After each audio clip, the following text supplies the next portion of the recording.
Today we're going to look at continuing professional development. Over the last 30 or 40 years, there's been a lot of investment in international development, and there's been a reasonable amount of development in education, but there hasn't been a huge improvement in student achievement. In fact, there's been very little improvement in student achievement globally.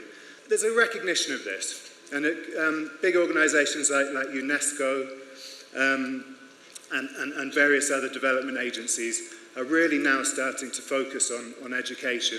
They recognise there's a problem, and they're really trying to push an education agenda, not just for the sake of education itself, but also to support the other sustainable development goals around the environment, around poverty, and so on. So looking at education as actually the key to solving the world's problems. And it's about time, really, that we started to focus on that, I think.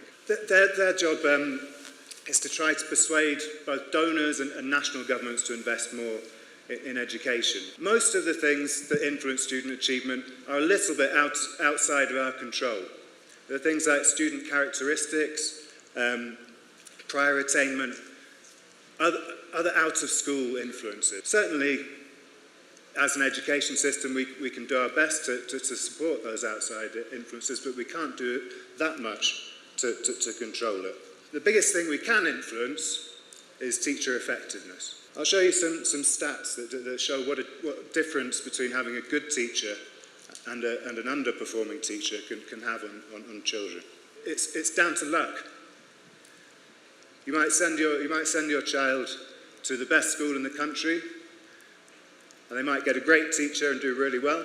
They might get an average teacher and do all right. They might get a poor performing teacher and not do very well at all. You take two students at the age of 8 who are both average students in the 50th percentile. You give one of them a high-performing teacher. Within 3 years, they're in the 90th percentile of students.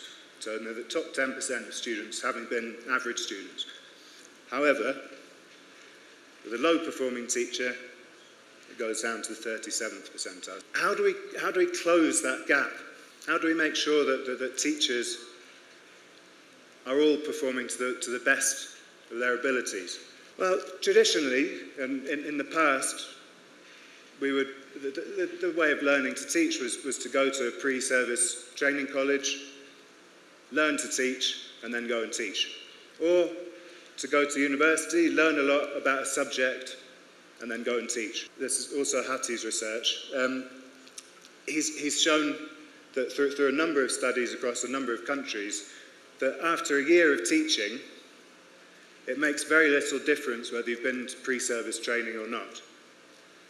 So you can take a teacher who's been to pre-service training college and a teacher who hasn't been to pre-service training, put them in a classroom for a year, and by the end of that year, their students are performing to a very similar level.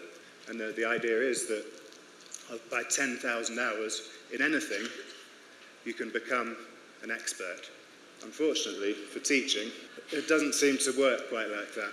What we find, again, if we measure student achievement among teachers, after 3 to 5 years, teachers stop improving.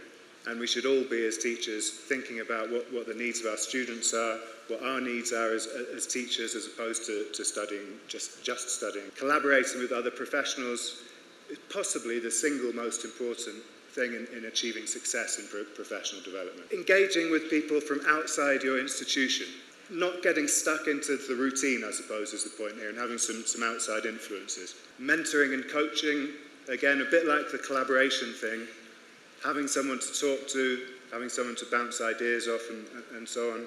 Maybe someone who's worked in different environments from you, who can give you some new ideas, is a really important part of teaching. What we're really trying to do now is make sure that both teachers and our teacher development teams, teacher educators, have the right resources and the right skills to look at these other 3 areas. So looking at how we analyse our own needs, how we evaluate our own needs, how we evaluate the needs of our students, then choosing what kind of learning we need to do. Teachers generally, through a lot of the research we've had, talk about these things when we talk about being a good teacher. Knowing the subject, reflecting on their learning, taking learners' needs into account, empathising, having a good rapport with their learners, loving teaching and being always learning. Another way of putting that, and this is from Shaughnessy, is that teachers who invest in themselves time-wise in their development are effective teachers, teachers who know what's working and what isn't working. We did a survey of about 20% of the people who came to BBAT. I think we had about 200 people. We gave them what we called a self-assessment tool, where they use professional practices on the framework to identify their strengths and weaknesses. This is what the results we got. So for BBAT, like a lot of other places, the vast majority of the English teachers are women. Most of you have been teaching for more than 10 years. This is the order that the skills were ranked in for BBAT. Interestingly, using inclusive practices was what you considered your biggest strength in there, which is great. I was actually really pleased that understanding your learners came out quite high here, because knowing that you need to know more about your learners is probably the most important first step towards knowing more about them and developing as a teacher. But one of the really interesting ones there was integrating ICT for you was quite high up the priorities. This was, I think it's fifth on the list there. But compared to the global average, you're actually very confident with your IT skills, your ICT skills. I'm really hoping that this conference is going to lead to a change in your classrooms. I hope you're going to be able to use this model to help you improve your teaching and improve the outcomes of your learners. Collaborate. There's lots of information on the Teaching English website about peer collaboration, lots of suggestions of how to do it and so on. As I said, I think for me this is the key to successful professional development. But thank you very much and enjoy the rest of the day.